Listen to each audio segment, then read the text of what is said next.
Hello kabayan sa mga OFW na katulad ko. Narito po kami ngayong hapon para mapag-usapan ang tungkol yung mga solusyon sa mga ating problema at ang unang-una niyan ay ang pera.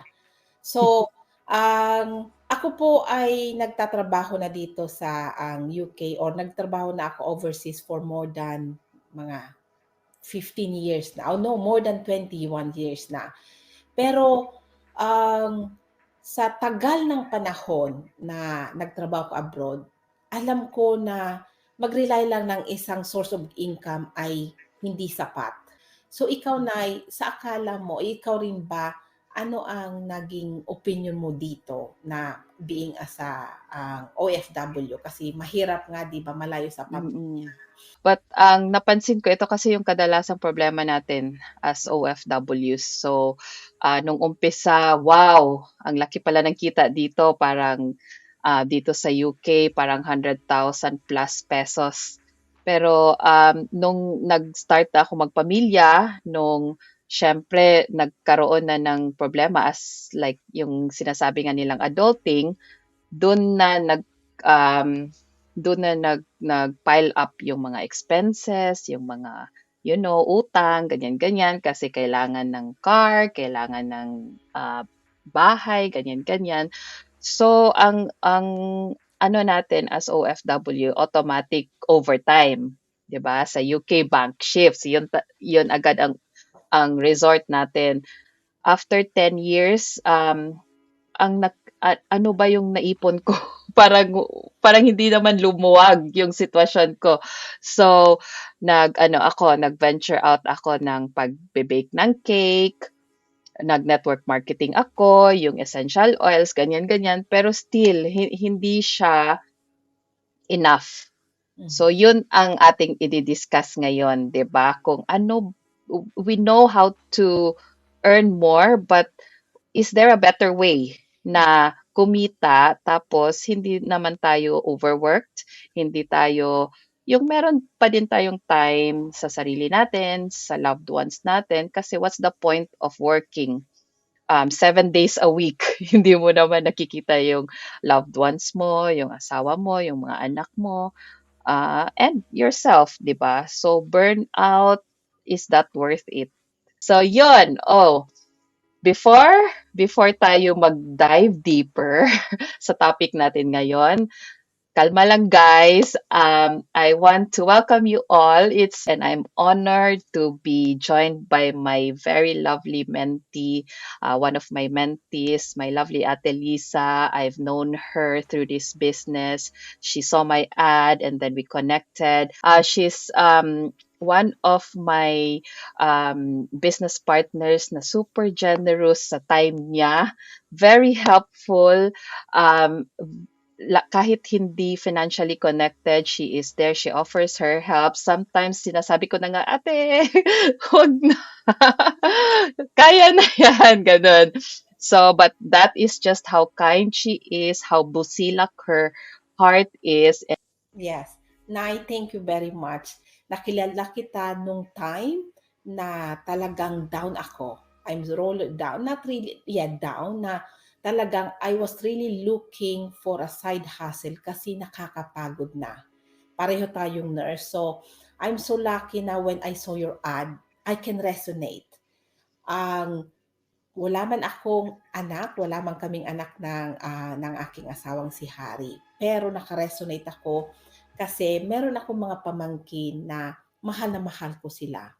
And then nung nakita ko na yung ad mo na you are so a loving mom, a loving husband for your two kids and your four baby, na talagang sabi ko.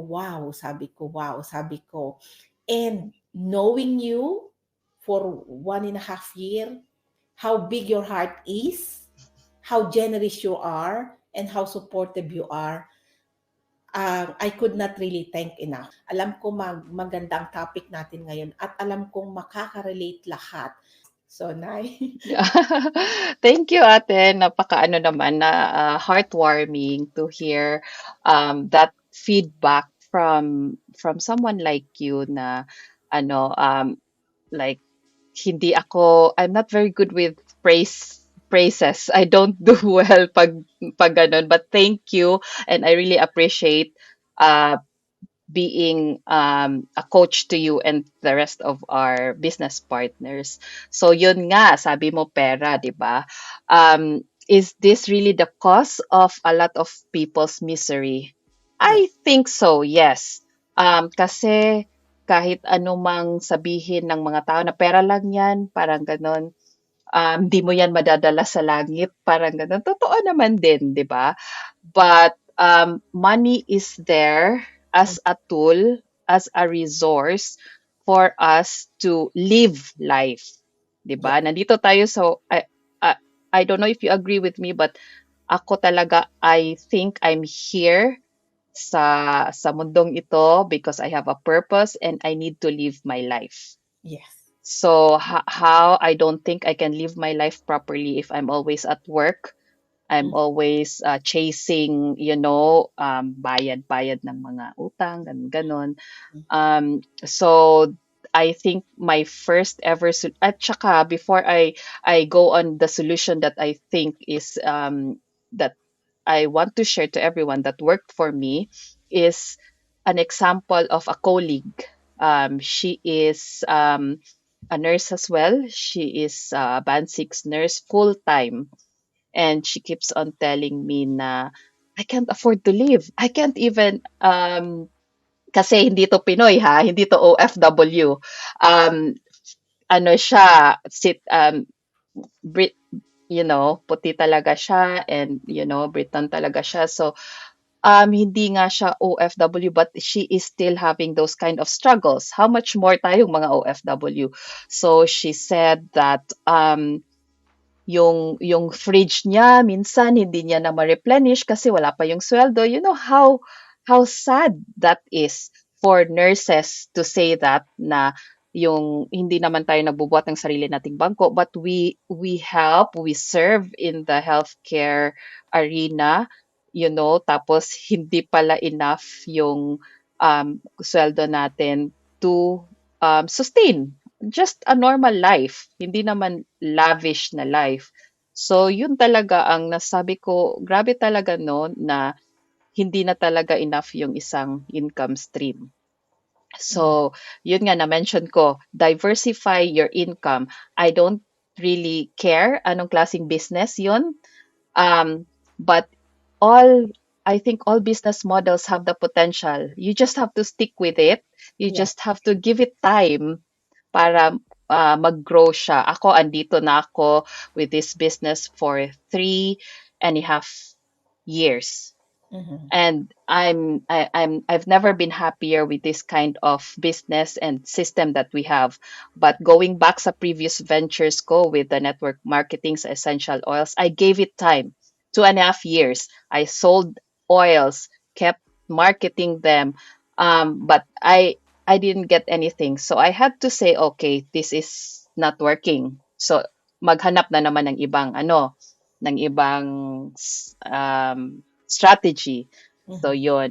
How about you, Ate? So, ano ba yung naging strategy mo before this business? Like, what were you relying solely on your own income, or um, ano ba yung plano mo dati? How will you be able to live life properly na hindi parang, you know, Um, hirap? Oo. Tunay nung 'di ba, karamihan ng mga tao akala 'pag nag-abroad ka ang taas ng sahod mo. Totoo Mm. naman, compare nga na kung sahod sa Pilipinas, mataas ng sahod natin. Pero kailangan nilang ding maintindihan na standard of living dito ay mataas din, yeah, yung mga bilihin. So, nung ako nag-start, sabi ko nga sa'yo nung sa ano na kanina na nakita ko na sa magulang ko na ang entrepreneur sila din. Nung ako nag-start, katulad mo ni Nay, nag-bank ako, nag-overtime, pero hindi talaga yun sapat. Somehow din naman din nung time na yun, marami ako nakapag nakapag meron na rin kaming napundar kami ng another side hustle ni Harry, which is in the Philippines, mga rental siya. Mm. Pero kung titingnan, Nay, 'di ba, sabi ko nga, magtataka kayo, wala nga kaming anak ni Harry. meron na rin kami namang ang side hustle. May nagtatanong talaga na, bakit Mm, ko pinasok pa itong mm, um, online business. Eh, wala naman kaming dapat pagkagagastan. Pero hindi nila naisip, it's tama ka Nay, hindi yung about yung pera is kailangan natin to have a good one. You get me? Ngayon ay si Hari ko minsan may sakit, yung may nararamdaman na. So, I want to have more quality time. Na kung hindi, kung minsan pag nag-duty ka, pagod ka na, sobra na, wala ka ng energy. mm, Gusto mo makatulong. So, kaya ako na sasabi ko nga, somebody's asking me, as asking me kung bakit. Ang isa lang ang sagot ko. Because to have more time with my family. I want to enjoy time with Harry, and at the same time na is that sino ang gustong magtrabaho sa ang medical field hanggang 67? Napaka sobrang toxic na. It was never the same as before compared to now. Yung ang shortage ng staffing, yung pressure sa management. So sometimes mentally and physically grabe, sabi ko, we deserve more than that. mm. Yes, nagkakaroon tayo ng increase sa salary, pero magkano lang yun? Walang katiting sa mag-grocery ka ngayon, yung sahod, wala. Parang, 'di ba yung sinasabi nila, nagsahod ka ngayon, pumasok yung sweldo, lumipad the following day kasi meron ng patutunguhan. So, yun ang sa akin ay, that's the reason ay, kaya sabi ko, in 5 years ang time, gusto namin mag-retire ni Harry. Pero if I will rely on our salary, paano naman yung years na maghintay pa kami ng pension? Hindi yun na. And Mhm. we work hard, so I just really wanted now to enjoy. Kasi di ba sinasabi nila, paano ka mag-enjoy kung ikaw ay matanda na? And Mm. life is too short. Hindi natin Mm. alam. I lost my parents too when they were still on their 70s and 68. And ayoko na malayo, di ba na as working overseas, napakalayo natin sa ang pamilya. And we always have that guilt feeling na wala tayo sa tabi nila kung tayo may sakit. And Mm. one time, naalala mo na when you enter this business, your one man inspiration, before, nagdadaw lang isip ka, uuwi ba ako o hindi, o ipapadala ko na lang yung pera rather than umuwi ako kasi kailangan, di ba? But with you on the business, sorry na sinabi kong story mo, It's but okay. business, you went. You went without hesitation, you went to be with your family. And yun ang gusto ko rin na anytime meron kasi, di ba, sabi nga natin, I entered into this our online business because of my family. Nothing else. My family, just to give them the best that we could. Kaya yan ang sa akin na. So, and I know we have our different whys, we have our different reason, but it always end with the family. Mm. So we have different circumstances, but it's always the family, your kids, your parents, and then anything, other people that you Loved wanted. ones. Yes, not once, everybody who are Mm. willing to as well. Yeah. Thank you for sharing that, Ate. And there's one thing that really struck with me. Konti na nga lang maiyak ako because we just had, unfortunately, a death in the family today. Actually, I was like I was thinking cancel ko na lang yung live mamaya kasi I'm such a mess, ganon. It's not easy to have a death in the family, but I said, all the more hindi ko to bibitawan yung business ko because yung sinabi mo nga, when my dad was unwell and when we had a problem back home, hindi ako nag-hesitate, umuwi ako. Hindi ko kailangang tipirin na, ay, ipapadala ko na lang yung pera kasi merong pera na pwede kong ibigay sa kanila while I will still be able to spend time with them. So hindi ko kailangang mamili at that time, which I'm so grateful for.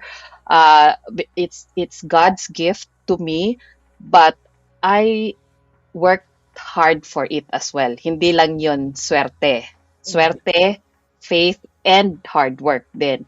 So, yun ang na-realize ko ngayon, that I need this business to flourish even more so I can be free to go home for as long as I want to, for any time, 'di ba? And what is that? Freedom, 'di ba?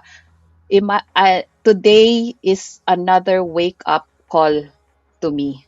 Like, what if it's someone that is super dear to me, you mm, know? So yes, it's hard for me to open this up publicly, no, but this is reality. This mm. is life. This happens.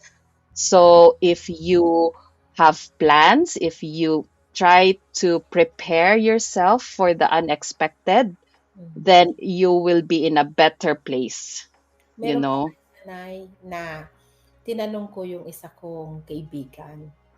Nag-retire na siya as a band 6 din na nurse. Tinanong ko kung magkano kasi sabi ko, "Ate, roughly gusto kong ano." And you know what, he says, nag-work lang siya 17 years dito. Tinanong ko siya, "Ate, magkano ang pension mo?" And she said, ₱800. So what is ₱800 Per ngayon? month. Per month. Oh, let's say doblen pa natin kahit 30 ka dito, 1,200. Pero ang dami mong babayaran, 'di ba? Your mortgage, your bills. So that is not enough. So that's the reason why pumasok pa siya. She still went to back Yung to nag-come back, oh, oo. so, Actually, ang daming ganyan eh. daming ay hindi lang ano ate, ang Ah, dami, ang dami. I have a nursing assistant din siya. Nagbalik din, kasi alam mm, nila. So, at least hindi lang dito na ito sa UK, hindi lang dito sa UK, but mm, lahat yata, lahat ng buong mundo, ano, kasi napakataas talaga ng standard of living. So, sabi ko nga talaga, sabi ko, Diyos ko, sabi ko, kaya ko ba yan? Hindi ko yata kaya yan. Bakit? mm, Kasi sabi ko, I don't want to work until 60, 70. Pero sabi niya nga, yun na nga, 800. So, 800, that is nothing, di ba? mm, Magkano na mm. ang mortgage? Umabot na ng Mortgage lang alone, oo. Please can alone. Dito sa Mm, lugar namin dahil kami ay medyo ano, mm. nasa 1,900 na ang one bedroom. One bedroom. Oh my gosh. And alam mo, speaking of pension, nag-attend ako ng webinar sa work about pension. So parang pinopromote nila na kahit sabihin yung maliit yung pension, hindi naman na ganun kalaki yung gastos nyo kasi na-paid off na yung mortgage, kasi wala na kayong mga anak. Like sabi ko, ha? Sure ka? Na paid off na yung mortgage? Sure kayo na by age 16, wala ng mortgage or wala ng rent man lang kasi hindi maka-mortgage, parang ganun. So, ang system natin is so nakakasad kasi parang I can't find the better. Parang ini-scam tayo No? na in believing that the pension is your reward para Mm, after working for until you're 65. But mm, okay lang yung mga nag-retire bumalik kasi gusto nila yung ginagawa nila. Okay lang yun. Why not, 'di ba? But yung mga nag-retire pero ang reason ay yung mga anak ko kasi kailangan kong suportahan, yung bahay ganyan-ganyan, yung asawa ko di na nagwo-work kasi may sickness na. So ako na ang kailangang mag-ano, 'di ba? mm, Hindi siya just because nag-work ka ng 30 years and then nag-retire ka na okay na. Easy na yung life. Hindi, 'di ba? So hindi 'yun dinidiscuss sa mga webinar na ganyan pag ini-educate yung mga employees kasi ini-encourage niyang lahat to reach retirement age, to work until they retire. mm. Kaya inaano nila masyado flowery words about the pension and all that. So, yun lang. Just a quick icebreaker. Hindi namin kayo ini-ignore ha, yung mga viewers. Napakaano lang talaga namin sa topic na to. Parang super, ano bang tawag no natin? Trending kasi naman Nay, kasi yun naman talaga ang ano ngayon, 'di ba? Mm, Ang lahat makaka-relate sa atin kasi Eto na ako I'm on my 50s, may mga millennials ako, mga nakatrabaho. Sila nga mismo nagsasabi na nakakapagod. Mm. What more? Yeah, what more na when you reach at ako when I reach 45, nakita ko talaga the difference of my body. Hindi na ako katulad noon na pwede ako mag-duty two long days, one off, 2 long days. Ngayon hindi. I'm looking forward for my day off. Even today night, Miss, gusto mo mag-bank ganito? Sabi ko, no. Sabi ko, no. Oo Kasi nga. pahinga na lang. Sabi ko, magpahinga Oo. na lang. Mag-ano na lang ako ng aking business kasi sabi ko, Mm. and yes, it's true na tama ka na. Ang business naman natin, it's not a quick one. Rich, Or yeah. yeah, so hindi Quick, naman. get rich Yeah. quick, yon. So, kailangan mo din siyang pagtrabawin. Sabi ko nga, pagtrabawin na bigyan mo ng oras din, pero hindi naman full-time kasi it works nga ang our background, yung automation natin.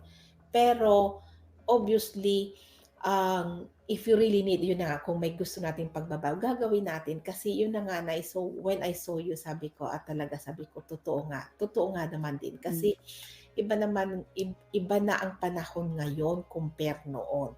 Kahit anong pa ring pagbalik-balik na din natin talaga na ganun pa rin. Mm.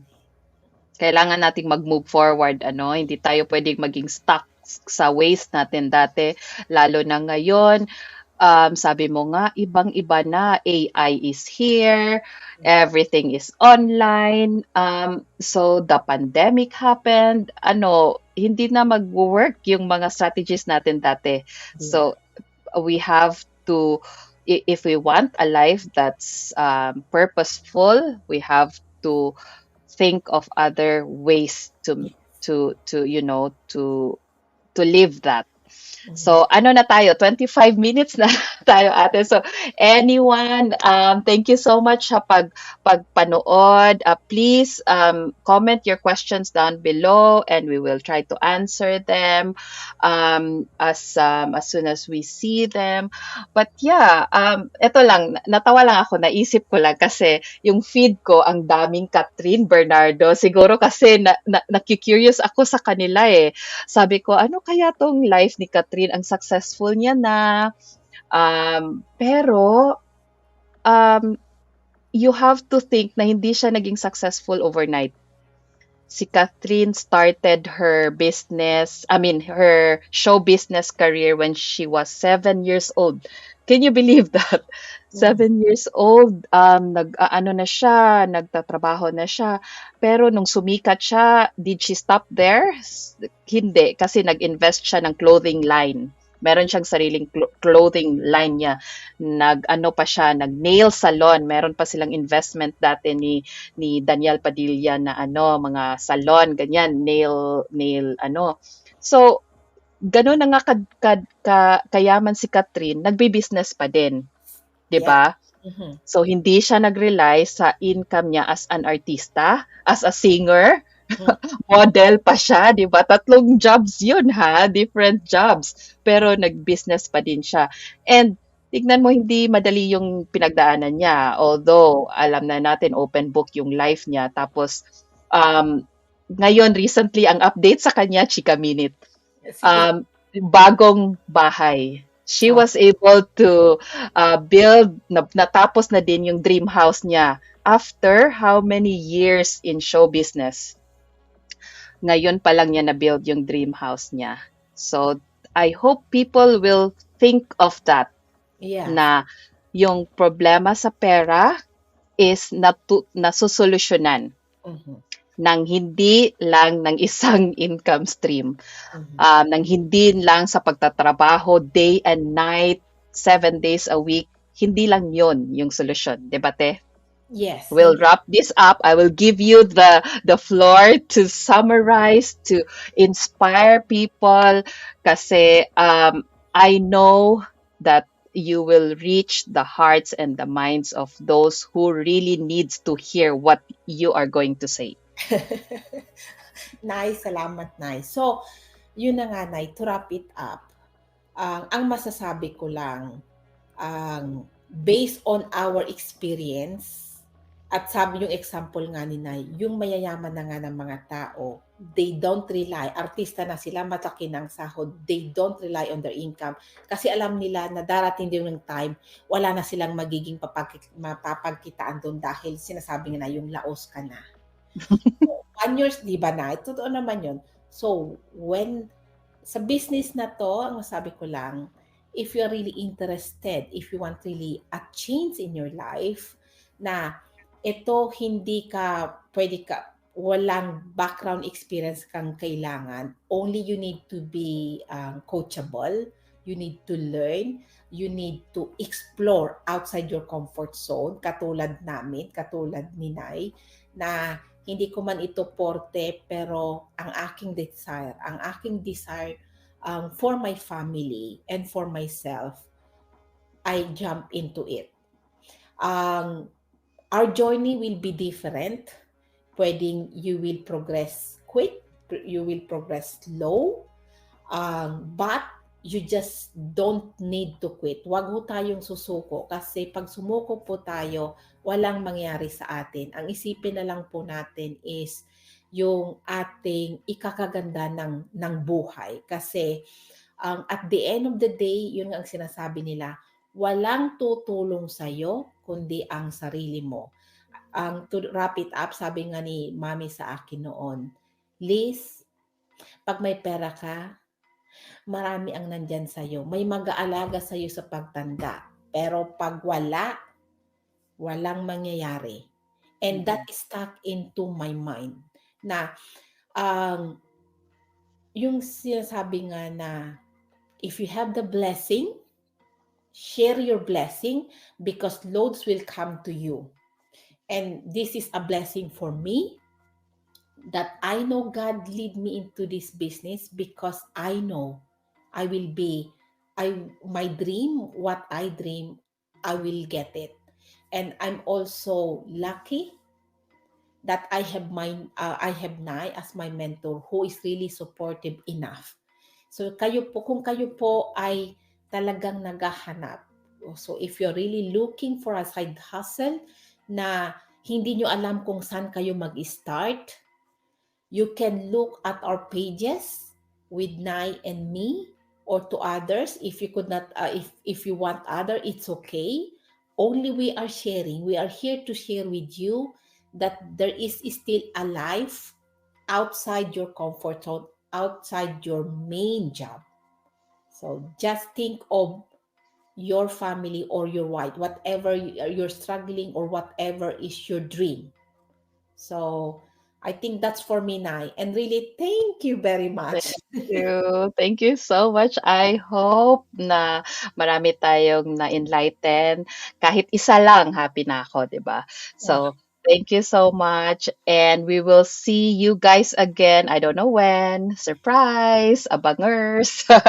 But anyway, have a good Saturday, everyone. Enjoy the rest of your evening. And thank you so much for watching us, for joining us. Yeah, bye bye. Speak soon. Thank you. You're welcome.